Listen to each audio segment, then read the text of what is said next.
हनुमान महाराजांच्या पवित्र प्रांगणामध्ये आपल्या गावातील गटार योजनेचा भूमिपूजन समारंभ आणि या समारंभाच्या निमित्तानं व्यासपीठावर उपस्थित जिल्हा परिषदेचे माजी गटनेते आदरणीय शरद बुटे पाटील, आपल्या पंचायत समितीच्या सदस्या मांडेकरताई, कार्यक्रमाच्या निमित्तानं उपस्थित असलेले दिनेश मोहिते, आपल्या साखर कारखान्याचे माजी संचालक, या विभागाचे युवकांचे अध्यक्ष अमोल पांडवान, कार्यक्रमाच्या निमित्तानं उपस्थित असलेले देवकर, त्याचबरोबर रतन मांडेकर, आपल्या गावच्या पोलीस पाटील, त्याचबरोबर गावातली सगळी मान्यवर मंडळी, आपण सगळे मान्यवर बंधू भगिनी आणि माझ्या सहकारी मित्रांना याच्याचं नाव राहिलं मुद्दाम राहिलं असं म्हणाल म्हणून आपण सर्वच मान्यवर, मग तिथं गावचे आजी माजी सरपंच असतील, सोसायटीचे आजी माजी चेअरमन असतील, सर्व मान्यवर मंडळी आणि माझी सहकारी मित्रांनो, खरं म्हणजे आंबेठण गावाचा आणि माझा जुना रणनमध्ये मी साधारणतः 35 वर्षापूर्वी 92 साली जिल्हा परिषदेच्या माध्यमातून कामाला सुरुवात केली आणि त्या कालखंडामध्ये आम्ही 4 लोक हे विरोधामध्ये निवडून आलो. स्वर्गीय वामनराव ठाकूर असतील, स्वर्गीय डावरे अण्णा असतील, त्याचबरोबर या ठिकाणी आमच्या जयमालाताई डोणकर असतील किंवा मी असेल, आम्ही 4 लोक जिल्हा परिषदेला आणि त्याही काळामध्ये 8 लोक आमचे पंचायत समितीला आले होते. दुर्दैवाने आमच्यातले काही लोक फुटले आणि पंचायत समिती आमच्या ताब्यामध्ये येऊ शकली नाही.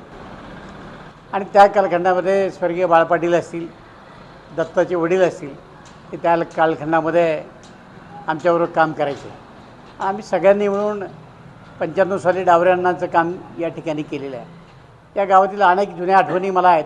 त्या कालखंडामध्ये गावात यायचं, गावातली ही जुनी जाणती मंडळी होती की आवर्जून साहेबराव सातकर गटाची ही सगळी मंडळी होती. सोसायटी त्यांच्या ताब्यामध्ये असायची.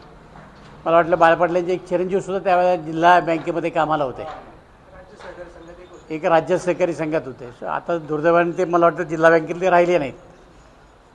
त्यामुळं आणि बाळ पाटील हे एक अजातशत्रू माणूस होते. त्याचबरोबर आमच्या पाटील त्यांचे सासरे, त्यामुळे आमची ती एक अशी कडाडती टोप होती आणि या सगळ्या मंडळीच्या बरोबर मी त्या कालखंडामध्ये काम केलं.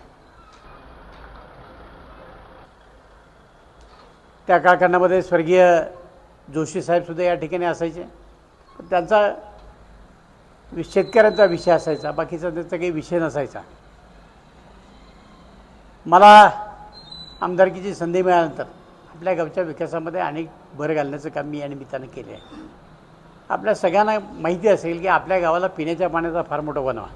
उन्हाळ्यामध्ये प्यायचं पाणी आणायचं कुठून हा प्रश्न पडायचा, कारण विहिरी कोरड्या पडायच्या आणि नदी लांब असायची. आपण ज्या वेळेला CIAच्या माध्यमातून पहिली महाराष्ट्रातली योजना केली की त्याला ₹1 आपल्या गावाला भरावा लागला नाही. का लागला? चाकण इंडस्ट्रियल असोसिएशनने 10% लोकवर्गणी भरून आपण ती योजना राबवली. आज चाकणसह आपली सगळी गावं त्या कालखंडात बळं आम्ही दिलं. शिंदे वासूल त्या परिसरातल्या लोकांना बळं दे म्हणत होतं की तुम्ही याच्यात फक्त पत्र द्या. म्हटले काय करायचं, आमच्या विहिरीला खूप पाणी. इकडे खाली कोरेगाव होतं, आसखेड होतं, त्या सगळ्या गावांना मी त्यावेळेला विनंती केली. सगळ्या गावांचा समावेश केला, पण कोणी काही त्याच्यामध्ये भूमिका घेतली नाही. खाली बेरदवडीला आम्ही गेलो, ते म्हटले आम्हाला नदीवरनं योजना करायची. आत्तासुद्धा ते पद्धतीने सांगितलं आम्हाला नदीवरनंच योजना करायची. कोरेगाव म्हणजे तीच परिस्थिती. त्या काळात पाणी स्वच्छ होतं, नदीला बारमाही पाणी राहायचं. त्यामुळे लोकांना असं वाटायचं की हेच पाणी आपल्याला उपयुक्तच आहे, हे पाणी महाग पडेल. आज ते पाणी नसतं. आंबेडकरांचे काय हाल झाले असते हे आंबेडकरांना माहिती आहे. आज तुमची एवढी मोठी लोकवस्ती आहे, भामा आसखेड म्हटलं डायरेक्ट पाणी आपल्या गावाला येतं. हे पाणी देण्याचं काम दिलीप मोहितेने केलं. आंबेठाण ते माळुंगे रस्ता संपूर्णच्या संपूर्ण हा दिलीप मोहितेने केला. कोट्यावधी रुपये आपण त्याच्या कामाकरता दिले. हा बायपास अगदी सुरुवातीला त्याचं कामही सुरू झालं, मोरी झाली आणि त्याच्यानंतर पुढं माशी शिंकली. कुलकर्णीला कुणी पिना मारल्या आणि त्यांनी त्या रस्त्याला आडवे आले गावाने त्यावेळेला भूमिका घेतली असेल त्याच वेळेला तो रस्ता सुरू झाला असता. पण गावाच्या विकासाकरता काम करायचे, गावाला अडचणीत कसं असण्याचं एवढंच काम केलं. मग आपल्याला जवळ 2 कोटी रुपये त्याची भरपाई द्यावी लागली. आपण दशक्रिया आपल्या पूर्वी शंकर मंदिराच्या तिथं व्हायच्या, महादेव मंदिराच्या तिथं त्याचं शेड आपण करून दिलं. मग अशोक सरपंच झाल्या कालखंडातनं मंदिर बांधायला काढलं. सांगितलं मला सभामंडपाकरता पैसे पाहिजे, आपण सभामंडपाकरता दिले. तुम्ही जिथं जिथं मागेल, आता वरती पंचायत समितीवरती सभागृहात त्यालाही पैसे देईल. तुम्ही नाही हा शब्द मी कधी शब्दकोशात ठेवला नाही.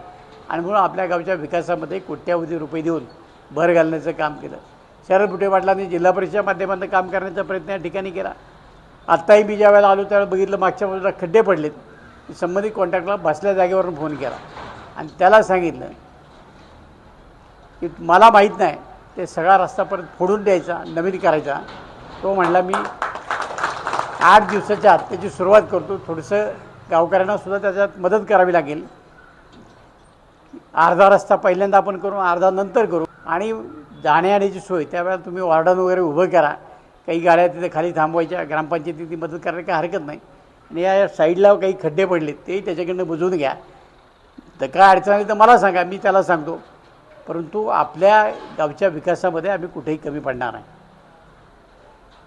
आम्ही मगाशी शाळेवर जाऊन आलो. कॉर्निंग कंपनीने त्या ठिकाणी आपल्याला सुंदर अशा प्रकारच्या रूम बांधून दिला. एक वेगळा कन्सेप्ट त्या ठिकाणी वापरला. स्मार्ट शाळा म्हणून आपली खेड तालुक्यामध्ये धानोरे आणि आंबेठाण या 2 शाळांचा नंबर आला. आणि म्हणून आपण विकासाला प्राधान्य देतो आणि म्हणून आपल्या गावच्या विकासामध्ये भरतो. खरं म्हणजे मागच्या बाजूने आपण ती लाईन खांबही पोल उभे केले. तुमच्या गावच्या माजी सरपंच होते, त्यांना पुढं काढलं आणि कारण नसताना ते काम थांबवलं. त्या कामात तुमच्या गावाला काही त्रास होणार नाही, पण तरीसुद्धा ते काम थांबवलं गेलं. अजूनही ते पोल आपल्या गावची प्रतीक्षा करतात. आता कधी तुमच्या मनामध्ये येते कुणास ठाऊक. तर ती जर लाईन झाली तर जुन्या लाईन ज्या आहेत त्या पातळ झाल्यात. नवीन लाईन टाकून आपण तिथं व्यवस्थितपणाने काम करू. एकदा तुम्ही सांगा, संबंधित कॉन्ट्रॅक्टरला सांगून ताबडतोब ते काम करायचं काम आपण या निमित्तानं करू. मला वाटतं आत्ता प्रशासक आहे आपल्या ग्रामपंचायतीवर, त्यामुळं काही अडचणी आपल्या निश्चितपणा नाही. परंतु आपल्या गावामध्ये विकासाच्या बाबतीमध्ये आम्ही कुठेही कमी पडणार नाही याचं आश्वासन तुम्हाला या निमित्तानं देतो. कालही आम्ही बरोबर होतो. काल एका ठिकाणी साकवचं उद्घाटन आम्ही केलं.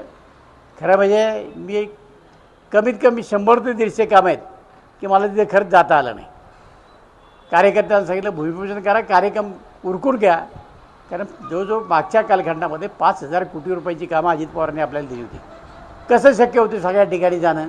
या सगळ्याची जाहिरात आज बघितलं असतं, आज लगेच एक तू याला 42 लाख रुपये आणले. अरे राजा, आमच्या एका पंचायत समिती सदस्याने 1 कोटी रुपये आणले. 42 लाखांनी 1 कोटीची कुठं तुलना करतो? मी तू आमच्या पंचायत समिती सदस्यासारखाच सुद्धा नाही. आता आदिवासीची जी कामं आहे काही मंजूर झालेली, यांचा काडीचाही संबंध नाही. त्याच्यामध्ये आम्ही चौकशी लावली शरदराव की ती कामं संबंधित अधिकाऱ्यांनी 31 मार्चच्या आत त्याच्या प्रमा घेतल्या. त्याच्या कुठं निविदा नाहीत, कुठेही कुणालाही कल्पना नाही.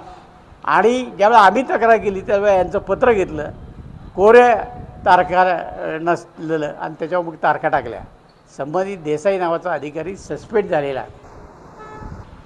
आता त्याची पूर्ण चौकशी होऊन त्याचं काम हे जे श्रेय घेतात ते श्रेय नक्की त्यांना मिळणार आहे. कामं झाली पाहिजेत, पण त्याच्या निविदा निघाल्या पाहिजेत आणि कॉम्पिटिशन होऊन चांगल्या कॉन्ट्रॅक्टरला कामं मिळाली पाहिजेत. यांनी अशा प्रकारची व्यवस्था केली की स्वतःच्या सगळ्या नातेवाईकांना, स्वतःच्या पुतण्याला कशी कामं करता येईल एवढेच त्याच्यामध्ये पाहिलेलं आहे. मी आपल्याला एवढंच सांगतो की आम्ही काम करणारी माणसं आहोत. खूप गप्पा करायचा, गाजावाजा करायचं, रामकृष्ण हरी म्हणायचं, कुठेतरी गंध लावायचा आणि तोंडात गटार गंगा आहे. काय कुणाला नालायक म्हणायचं, कुणाला नीच म्हणायचं, कुणाला काही म्हणायचं. अरे हे काय काम आहे का तुमचं? काम करणारा माणूस कसा असता पाहिजे? त्यांनी पायाला भिंगरी बांधली पाहिजे. मी 2 वर्ष आमच्याकडे जेवढी खाती होती त्या खात्यातनं क्रीडा खातं होतं, तालुक्याच्याकरता मोठा स्विमिंग टँक आणला. आमच्याकडं आपत्ती व्यवस्था होतं, आपत्ती व्यवस्थांमध्ये कोट्यावधी रुपये आपण आणले. दादांकडे खातं होतं, कोट्यावधी रुपये आणले. आमच्या भामास्केड आणि तुमचा चासकमाल असेल सुधारित प्रमाण आणल्या. कोट्यावधी रुपये ज्या ज्या खात्यातनं आम्हाला आणता येईल ते. आता मी मुंबईला निघालो आहे. आमचं मी आता मगाशी पाहिल्यानंतर काल परवाच्या दिवशी मी आलो होतो संध्याकाळी इथं, आणि माझ्या लक्षामध्ये आलं की हे जे क्रीडांगण आहे तर आपल्याला मिनी क्रीडांगण करता येईल. आणि सुदैवानं ते खातं वहिनी साहेबांकडे आहे. त्यामुळे मी त्यांना विनंती करणार आहे की आम्हाला त्या संपूर्ण क्रीडा संकुलाला कंपाऊंड वॉल करा, उत्तम प्रतीचं तिथं ट्रॅक करा, आणि इथल्या कामगारांना इथल्या लोकांना त्या ठिकाणी खेळता येईल अशा प्रकारचं क्रीडांगणसुद्धा आपण त्या ठिकाणी करतो. आजच मी वैदी साहेबांकडे त्याच्या संदर्भामध्ये निर्णय घेतो. शेवटी कार्यकर्ता गावात आल्यानंतर त्याला गावची अडचण लक्षात आली पाहिजे, आणि आपण काय करू शकतो गावाकरता. आता तुम्ही मला काही सांगितलं नाही, ते खड्डे पडले काय करायचं आहे, पण मला माहिती आहे मला या रस्त्याने जायचं आहे, या खड्ड्याचा मलासुद्धा त्रास होणार आहे. मी इथं बसल्यावर पहिल्यांदा म्हटलं फोन आण. त्या कॉन्ट्रॅक्टरला फोन केला की राजा देखभाल दुरुस्तीचं काम तुझ्याकडे, ते खड्डे पडलेत ते बसव, याला काम म्हणे. हे आता रोज कुठं ना कुठं जातात. मग एखादा खड्डा पडला तर मी तिथनं फोन करायचं, राजा तिथे खड्डा पडला आत्ताच बुजव, उद्या वाढणार नाही. करायचे ना, अधिकारी ऐकायचे, कॉन्ट्रॅक्टर ऐकायचे. आज यांचं कुणी ऐकत नाही. का ऐकत नाही हे तुम्हाला चांगलं माहिती, कारण ते स्वतः व्यावसायिक कॉन्ट्रॅक्टर फक्त लोकांच्या नावं कमी गेली. मध्ये तोही सगळा डाटा मी काढला आहे. यांच्या अकाउंटमधनं त्या ज्या निविदा आहेत त्यांच्या अर्नेस मनी भरलेले आहेत, त्याचासुद्धा डाटा काढला. आजच आमची हायकोर्टामध्ये तारीख आहे. मी त्यांच्यावर क्रिमिनल हे फाईल केलं आहे, त्याच्याही संदर्भामध्ये होईल. आणि त्यांनी परवा पत्रकारमध्ये सांगितले त्याला काय अर्थ नाही म्हणले, ते काय फेटाळून लावलेले. आता फेटाळून लावलं तर मग आज सुद्धा अख्खं खानदान तिथे कोर्टात असं मागच्या तारखेला होतं. फेटाळून लावलं असतं तर एवढं केवढं आहे. आज साक्षी पुरावे आहेत, पुढच्या साधारणतः 2-3 तारखा होतील, याच्या पलीकडे काय होणार नाही. यांचा पहिला वकील बदलला, दुसरा वकील बदलला, तीन वकील तुम्ही काय बदलले, आणि यांची सगळी जबाब कोर्टामध्ये आहे. आणि त्यांनी स्पष्टपणानं त्याच्यामध्ये लिहिले, त्याचाही पुरावा माझ्याकडे आत्ता आहे की नजर चुकीनं आमची ॲफिडेविटमध्ये चूक झाली. आपल्याला माहिती आहे सरकारी कामकाजामध्ये नजर चुकीला माफी नाही. ॲफिडेविटली चूक म्हणजे चूक. यांच्या ॲफिडेविटमध्ये चूक झाली आहे, आणि असाच निकाला मध्य प्रदेशामध्ये लागला. याला आपल्या सगळ्यांना माहिती आहे की भारतीय जनता पक्षाचा आमदार त्या ठिकाणी हारला आणि काँग्रेसचा आमदार निवडून आला, आणि त्याच्या ॲफिडेविटमधल्या ज्या चुका होत्या त्या कोर्टाने ग्राह्य धरून त्याची आमदारकी रद्द केली. यांची सुद्धा देवाच्या दारात आहे, ही 100% होणार आहे. यांचा जो चेहरा काळा पडला आहे ना, तो त्याच्यामुळं पडलेला आहे. आडनाव तर आहेच आहे तसं, चेहराही पडला ना, आतमध्ये सुद्धा पोटामध्ये सुद्धा तिकडे काळबेर आहे. याच्यावर तोंड टाकतील, त्याच्यावर तोंड टाकतील. अरे ठीक आहे ना, तुम्ही काम करून सांगा ना. आम्ही 10 वेळा सांगतो आहे, तुम्ही सांगा ना की बजेटमधनं किती पैसे आणले, DPDCमधनं किती पैसे आणले, एकदा सांगा ना, आकडेवारी सहित सांगा. आत्ता इथं बसल्या बसल्या शरदरावनी सांगितलं की आम्हाला किती पैसे मिळाले, 16 कोटी रुपये आम्हाला DPDCमधनं मिळाले. तुम्हाला किती मिळाले का सांगत नाही. आम्हाला सुनेत्रा बहिणीचा खासदारकीचा फंड होता, 1.25 कोटी रुपये आम्हाला दिले. अजूनही बऱ्याच गोष्टी आम्हाला राज्याच्या फंडामधून, पालकमंत्र्याच्या फंडामधून आम्हाला 100% मिळणार आहे. मग यांनी सांगावं ना की गेल्या 1.5-2 वर्षामध्ये किती फंड तालुक्याच्या विकासाकरता आणला आणि का आणू शकले नाही. हे आता मी कालच पाहिलं, यांनी चंद्रकांत दादाला फोन केला की माझं काम आहे, मला निधी द्या.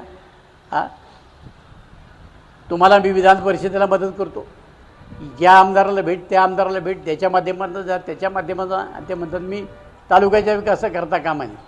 माझी विनंती तालुक्यातल्या जनतेला की पंगल बस्तीने वाढफ्या ओळखीत आपल्या ओळखीचा असेल तर तो मोठमोठी करतो. इथं आज काय झालं आहे की विरोधी पक्षातला आमदार निवडून आला, आणि त्यामुळं आम्हाला निधीची कमतरता आमच्या विकासाला खिळे बसली. त्यामुळं पंचायत समितीला, जिल्हा परिषदेला, आमदारकीला चुकीचा निर्णय लोकांनी घेतला. त्याची किंमत आज लोकांना मोजली आहे. आणि ज्या वेळेला 5 वर्ष काम होत नाही तेव्हा 10 वर्ष तालुका मागे जातो, हेच लोकांनी लक्षात ठेवलं पाहिजे. आज तालुका विकासापासून वंचित राहायला लागलेल्या आहे. अनेक कामं आहे. आपल्या तालुक्याचं शहरीकरण फार वेगानं होतं आहे. आम्हाला पिण्याच्या पाण्याची वणव आहे, आम्हाला ड्रेनेजची वणव आहे, आम्हाला अनेक अंतर्गत रस्ते आहेत. आमच्या परिसरामध्ये प्लॉटिंग झालं, त्याच्या ड्रेनेजचा प्रश्न आम्हाला आहे. या सगळ्या समस्या, विजेच्या समस्या आहेत, या सगळ्या समस्या सोडवायच्या असतील तर सत्ता हा एकमेव पर्याय आहे. आणि ती सत्ता आज भारतीय जनता पक्ष, राष्ट्रवादी काँग्रेस पक्ष आणि शिवसेना शिंदे गटाकडे आहे आणि म्हणून काम आम्हीच करू शकतो, हे करू शकत नाहीत. आज फक्त त्यांच्या ज्या गप्पा आहेत त्या वरवरच्या गप्पा आहेत, त्याच्यातनं समाजाचा विकास होणार नाही, लोकांचा विकास होणार नाही. आणि मग फक्त त्यांची तडफड आहे ती एवढीच चालली की आम्हाला बदनाम करायचं, आमच्यावर टीका करायची.